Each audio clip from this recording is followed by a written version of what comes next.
Hi friends, Shilpa's Malnad ಕಿಚನ್ಗೆ ಸ್ವಾಗತ.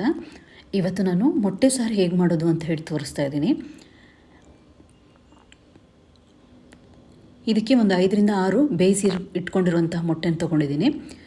ಮತ್ತು ಈರುಳ್ಳಿ, ಶುಂಠಿ, ಬೆಳ್ಳುಳ್ಳಿ, ಕೊತ್ತಂಬರಿ ಸೊಪ್ಪು, ಒಂದು ಸ್ವಲ್ಪ ಪುದೀನ ಎಲೆಗಳು, ಒಗ್ಗರಣೆಗೆ ಈರುಳ್ಳಿ ಮತ್ತು ಟೊಮೊಟೊ, ಮಸಾಲೆ ಪದಾರ್ಥ, ಒಣಮೆಣಸು, ಧನಿಯಾ, ಅರಿಶಿನ ಪುಡಿ, ಗಸಗಸೆ, ಕಾಳುಮೆಣಸು, ಚಕ್ಕೆ, ಲವಂಗ, ಏಲಕ್ಕಿ, ಒಂದು ಅರ್ಧ ಹೋಳು ಕಾಯಿ ತುರಿ ತೊಗೊಂಡಿದ್ದೀನಿ.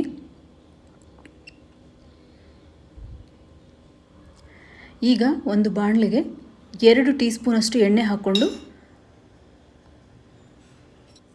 ಮಸಾಲೆ ಪದಾರ್ಥಗಳನ್ನೆಲ್ಲ ಹುರಿದಿಟ್ಕೊಳ್ಳೋಣ. ಈಗ ಡ್ರೈ ಇಂಗ್ರೀಡಿಯೆಂಟ್ಸ್ ಅಂದರೆ ಧನಿಯಾ, ಒಣಮೆಣಸು, ಚಕ್ಕೆ, ಲವಂಗ, ಮೆಣಸಿನಕಾಳು, ಏಲಕ್ಕಿ ಇದನ್ನೆಲ್ಲ ಒಂದೇ ಸಲ ಹಾಕ್ಕೊಂಡು ಹುರಿತಾ ಇದ್ದೀನಿ. ಸಣ್ಣ ಉರಿನಲ್ಲಿ ಹುರ್ಕೋಬೇಕಾಗತ್ತೆ, ಹಸಿ ವಾಸನೆ ಹೋಗೋ ತನಕ. ಈಗ ನಾನು ಬೆಳ್ಳುಳ್ಳಿನ ಹಾಕೋತಾ ಇದ್ದೀನಿ. ನಾನು ಕ್ವಾಂಟಿಟಿ ಸ್ವಲ್ಪ ಇರೋದ್ರಿಂದ ಎಲ್ಲ ಒಟ್ಟಿಗೆ ಹಾಕ್ಕೊಂಡು ಹುರಿತಾ ಇದ್ದೀನಿ. ಜಾಸ್ತಿ ಆದರೆ ನೀವು ಸಪ್ರೇಟಾಗಿ ಸಹ ಹುರಿದಿಟ್ಕೋಬೋದು. ಇದಕ್ಕೆ ಪುದೀನ ಎಲೆಗಳನ್ನ ಹಾಕ್ಕೊಳ್ತಾ ಇದ್ದೀನಿ.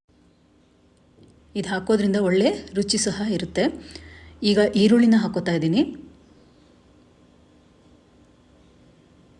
ಒಂದು 2ರಿಂದ 3 ನಿಮಿಷ ಚೆನ್ನಾಗಿ ಎಲ್ಲದನ್ನು ಹಸಿ ವಾಸನೆ ಹೋಗೋ ತನಕ ಫ್ರೈ ಮಾಡ್ಕೋಬೇಕು.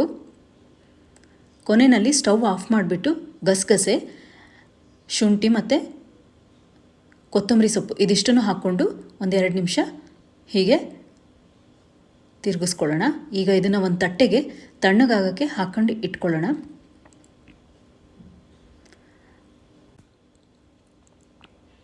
ಈಗ ಮಿಕ್ಸಿ ಜಾರ್ಗೆ ತುರಿದಿಟ್ಕೊಂಡಿರುವಂಥ ಕಾಯಿ ತುರಿನ ಹಾಕೋತಾ ಇದ್ದೀನಿ.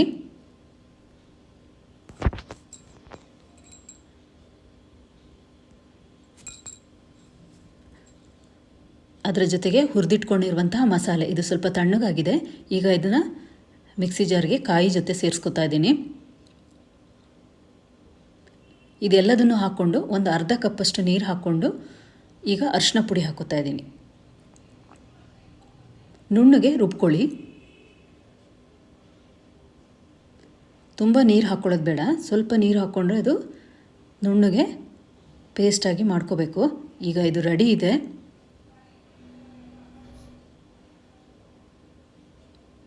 ಅದೇ ಬಾಣಲೆಗೆ ಒಂದು 2 ಟೇಬಲ್ ಸ್ಪೂನಷ್ಟು ಎಣ್ಣೆನ ಹಾಕ್ಕೊಂಡು ಇದು ಕಾದ ನಂತರ ಈರುಳ್ಳಿ ಮತ್ತು ಟೊಮೊಟೊ ಹಾಕೋಬೇಕು. ನಾವು ಇದು ಕಾಯೋ ತನಕ ಈಗ ಮೊಟ್ಟೆನ 4 ಭಾಗದಾಗಿ ಸ್ವಲ್ಪ ಕಟ್ಟನ್ನು ಕೊಟ್ಕೊಳ್ಳೋಣ. ಯಾಕಂದರೆ ಇದು ಮಸಾಲೆ ಸ್ವಲ್ಪ ಒಳಗಡೆ ಎಲ್ಲ ಕುದಿಬೇಕಾದ್ರೆ ಚೆನ್ನಾಗಿ ಹಿಡೀಲಿ ಅಂದ್ಬಿಟ್ಟು ಈ ರೀತಿಯಾಗಿ ಜಸ್ಟ್ ಒಂದು ಕಟ್ಟನ್ನು ಕೊಟ್ಟರೆ ಸಾಕು. ಇಲ್ಲ ಆದರೆ ಡೈರೆಕ್ಟಾಗಿ ಮೊಟ್ಟೆನ ಮಸಾಲೆಗೆ ಕುದಿ ಬರುವಾಗ ಒಡೆದು ಹಾಕಿದ್ರೂ ಅದು ಸಹ ಚೆನ್ನಾಗಿರುತ್ತೆ. ಈಗ ಈರುಳ್ಳಿನ ಹಾಕೋತಾ ಇದ್ದೀನಿ. ಈರುಳ್ಳಿನ ಒಂದು 2 ನಿಮಿಷ ಫ್ರೈ ಮಾಡಿಕೊಂಡು ಟೊಮೊಟೊ ಹಾಕ್ಕೊಳ್ಳೋಣ. ಇದನ್ನು ಚೂರು ಫ್ರೈ ಮಾಡಿಕೊಂಡು ಸ್ವಲ್ಪ ಉಪ್ಪನ್ನು ಹಾಕೋಬೇಕು. ಇದರಿಂದ ಟೊಮೊಟೊ ಸಹ ಚೆನ್ನಾಗಿ ಸಾಫ್ಟಾಗಿ ಬೇಯುತ್ತೆ. ಒಂದು 2 ನಿಮಿಷ ಫ್ರೈ ಮಾಡಿಕೊಂಡು ರುಬ್ಬಿಟ್ಕೊಂಡಿರುವಂತಹ ಮಸಾಲೆನ ಹಾಕ್ಕೊಳ್ಬೇಕು.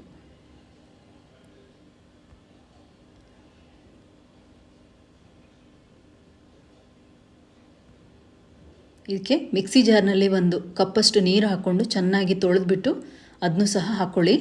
ತುಂಬ ತೆಳುನೂ ಬೇಡ, ತುಂಬ ಗಟ್ಟಿನೂ ಇರಬಾರ್ದು. ಅದು ಕುದ್ದ ಮೇಲೆ ಒಂದು ಮೀಡಿಯಮ್ ಹದಕ್ಕೆ ಬರುತ್ತೆ. ನಿಮ್ಗೆ ಎಷ್ಟು ದಪ್ಪ ಬೇಕೋ ನೋಡಿಕೊಂಡು ಮಾಡ್ಕೊಳ್ಳಿ. ಈ ರೀತಿಯಾಗಿ ಇರಲಿ. ಈಗ ಇದನ್ನು ಕುದಿ ಬರೋಕ್ಕೆ ಬಿಡೋಣ.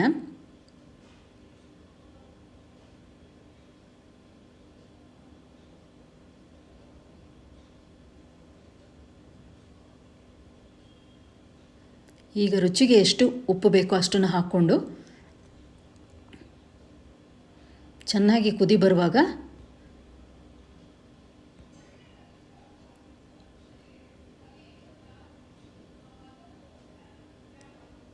ಈ ಕಟ್ಟನ್ನು ಮಾಡ್ಕೊಂಡಿರ್ತೀವಲ್ಲ, ಕಟ್ಟಂದರೆ ಸ್ಲಿಟ್ಟನ್ನು ಕೊಟ್ಟಿರ್ತೀವಲ್ಲ, ಆ ಮೊಟ್ಟೆಗಳನ್ನೆಲ್ಲ ನಿಧಾನವಾಗಿ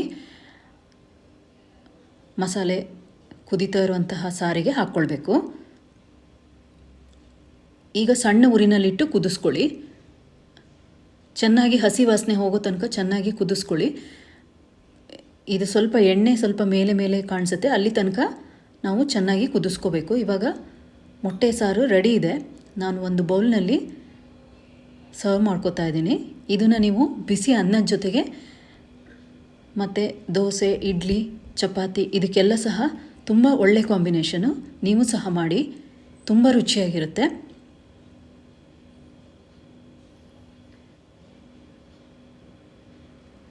ಮೊಟ್ಟೆ ಸಾರು ರೆಡಿ ಇದೆ.